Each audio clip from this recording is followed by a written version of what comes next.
नमस्कार। मैं हूं जम्मू आनंद। करता हूं सीधी बात। आज का दिन शायद एक ऐसे दिन के रूप में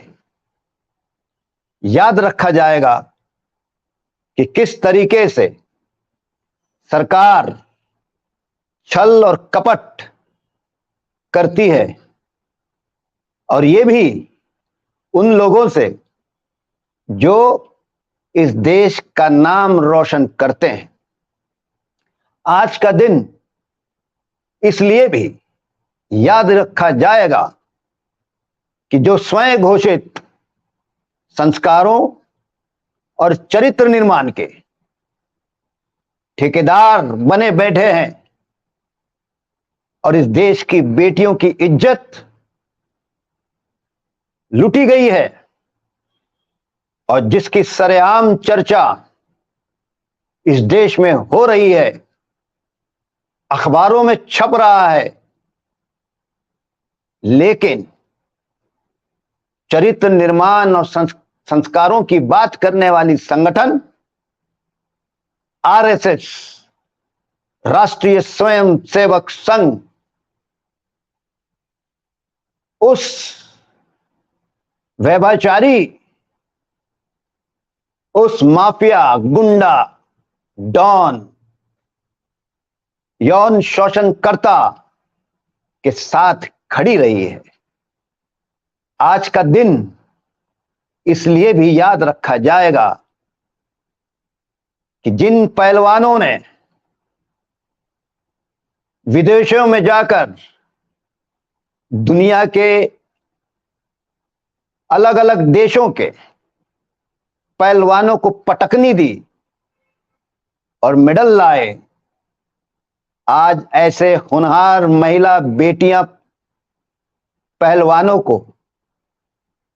इस देश के सत्ताधारियों ने छल कपट करके अपने राजनीतिक चुनावी महत्वाकांक्षाओं और गणित को ध्यान में रखते हुए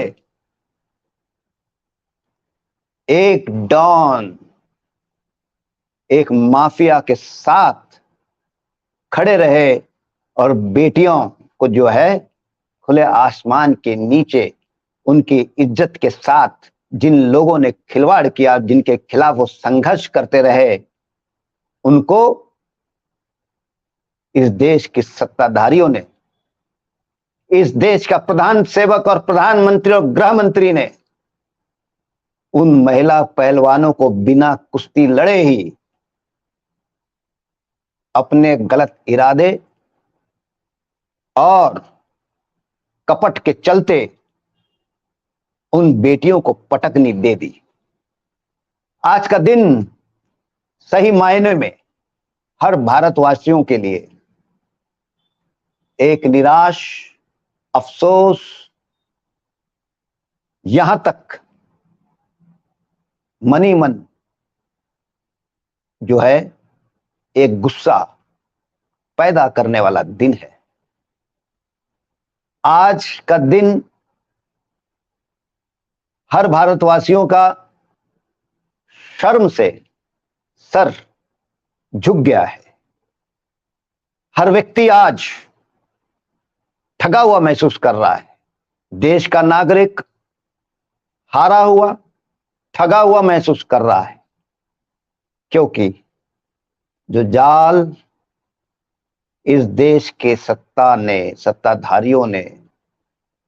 प्रधान सेवक, प्रधानमंत्री और गृह मंत्री ने मिलकर बिछाई, वो एक ऐसी जाल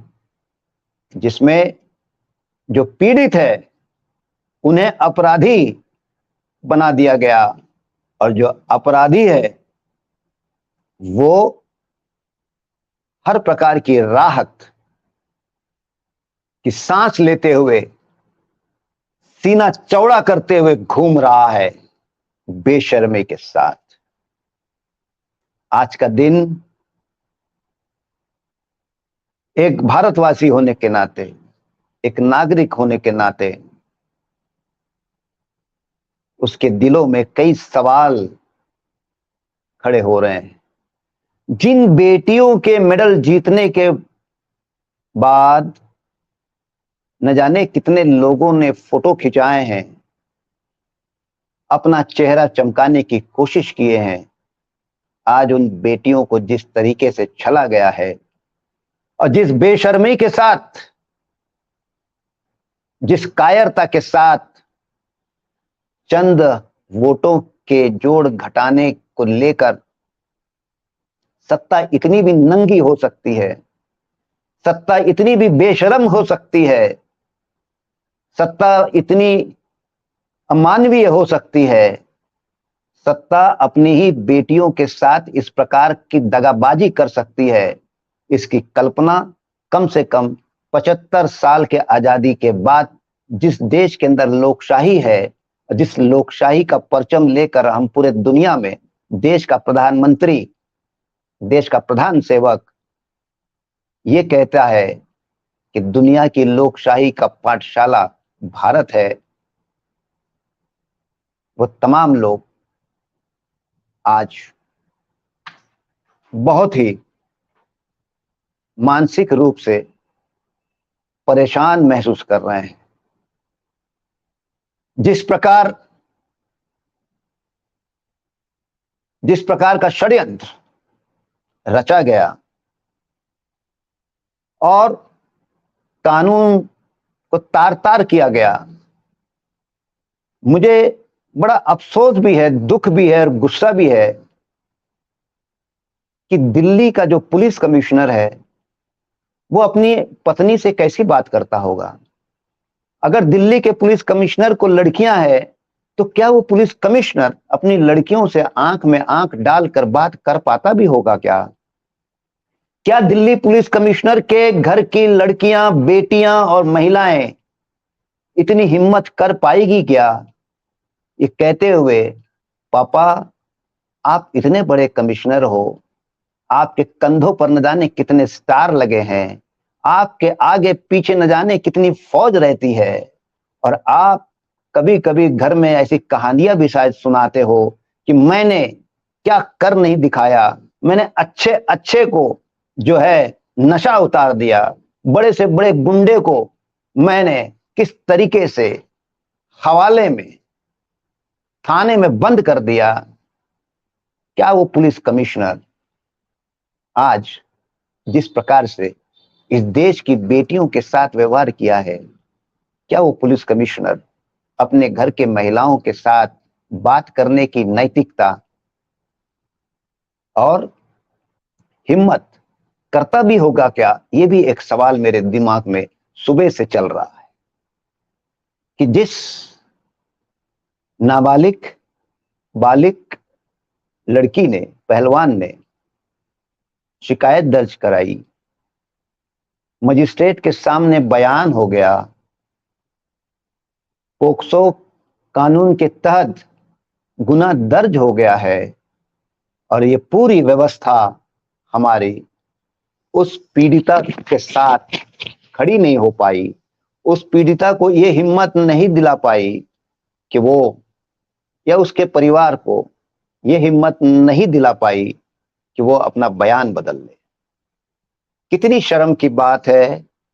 मैं समझता हूं कि उस नाबालिग जो लड़की है, उसके साथ जो भी बृजभूषण शरण ने हरकत किया हो, उससे भी ज्यादा घिनौना, गहरा, क्रिमिनल घटना आज हो गई, कल हो गई, जब दिल्ली के पुलिस कमिश्नर ने उस नाबालिग बच्ची का बयान बदलने के लिए मजबूर हो गई। बृजभूषण शरण पोक्सो से तो चार्जशीट में मुक्त हुआ है।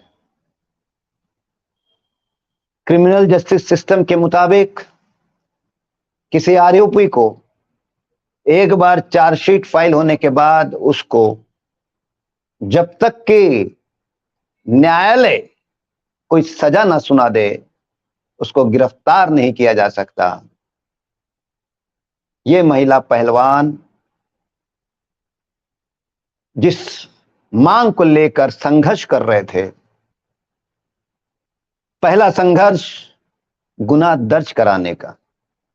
मतलब इतनी भी पुलिस महकमा बेशरम हो सकती है, इसकी कल्पना नहीं की जा सकती है।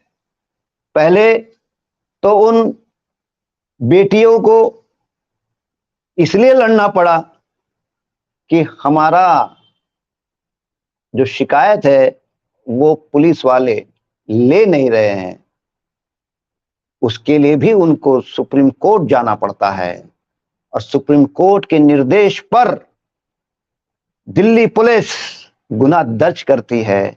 और जिन कानूनों में गुनाह दर्ज होता है उसमें तो 24 घंटे में आरोपी अपराधी को गिरफ्तार कर लिया जाना चाहिए था, लेकिन गिरफ्तार नहीं होता है। और बेशरम नालायक सरकार मीटिंग करती है। गृह मंत्री, जो गृह मंत्री तिहाड़ जेल का अनुभव जिसको आ चुका है, वो गृह मंत्री से हम क्या उम्मीद कर रहे हैं? वो मीटिंग करता है पीड़ितों के साथ, और पूरा गेम ये बनता है क्योंकि महिला पहलवानों ने यही तो मांग की थी कि अब गुनाह दर्ज हो गया है, उस बृजभूषण शरण को गिरफ्तार करो। और सत्ता ने अपना जाल इस तरीके से बिछाया कि गुनाह भी दर्ज होगा और उनका लाडला बृजभूषण शरण गिरफ्तार भी नहीं किया जाएगा। भोली भाली पहलवानों को लगा इस देश का गृह मंत्री है, उस पर विश्वास किया जाना चाहिए, इस देश का खेल मंत्री है, उस पर विश्वास किया जाना चाहिए। लेकिन बेशरम सत्ता के नुमाइंदों ने उस विश्वास को भी आज तार तार कर दिया है। अब सवाल यह है कि सुप्रीम कोर्ट, जिसका आज छुट्टी चल रही है, मतलब सत्ता देखो किस तरीके से नियोजन करती है अपने एक माफिया डॉन अपराधी को बचाने के लिए कि छुट्टियां हैं तो कोर्ट में भी जाएंगे नहीं, जब चालू होगी तब तक पता नहीं कहां से क्या होगा। फिर भी सर्वोच्च न्यायालय अगर इस देश की बेटियों की इज्जत के प्रति संवेदनशील हो, अगर इस देश का सर्वोच्च न्यायालय इस देश की पीड़ित बेटियों के साथ न्याय करना चाहती हो, तो निश्चित रूप से अभी भी वो एक उम्मीद की किरण बची है। और जहां तक राष्ट्रीय स्वयंसेवक संघ का सवाल है, राष्ट्र सेविका समिति का सवाल जहां तक है, ये दोनों संगठनों का चेहरा बेनकाब हो गया है कि चरित्र निर्माण, संस्कारों की बकवास करना आरएसएस वाले अब बंद कर देना चाहिए, क्योंकि जिस लाडले को आपने पनाह दिया है वो निश्चित रूप से इस देश के नागरिकों का चरित्र नहीं हो सकता है। निश्चित तौर पर इस देश के नागरिकों का और इस समाज का वो संस्कार नहीं हो सकता है। आरएसएस, राष्ट्र सेविका समिति, इस देश के अंदर जब बेटियां, जिसको आप सीता कहते हो, ये बेटियां इस देश की द्रौपदी है,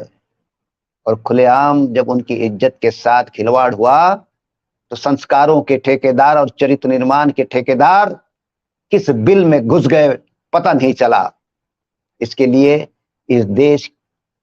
की 50% आबादी निश्चित तौर पर 2023 15 जून 2023 को इतिहास में याद रखा जाएगा कि भारत के अंदर जो संगठन अपने आप को चरित्र निर्माण, राष्ट्र निर्माण और संस्कारों की दुहाई देने की बात करती थी, वो संगठन बेटियों के साथ नहीं खड़ी हुई, वो संगठन, उस बलात्कारी, उस यौन शोषणकर्ता, वो व्यभिचारी, वो माफिया, वो डॉन, वो अपराधी, वो क्रिमिनल बृजभूषण शरण के साथ खड़ी रही। इसी तरीके से आने वाले दिनों में आरएसएस और राष्ट्र सेविका समिति को याद किया जाएगा। उम्मीद की किरण अभी भी अगर कोई बची है, वो सर्वोच्च न्यायालय से बची है कि वो निश्चित तौर पर बृजभूषण शरण जैसे गुंडों को, माफियों को निश्चित तौर पर सजा देगी। इस उम्मीद के साथ आज के लिए बस इतना ही। कल फिर मिलेंगे किसी और नए मुद्दे के साथ। तब तक के लिए धन्यवाद।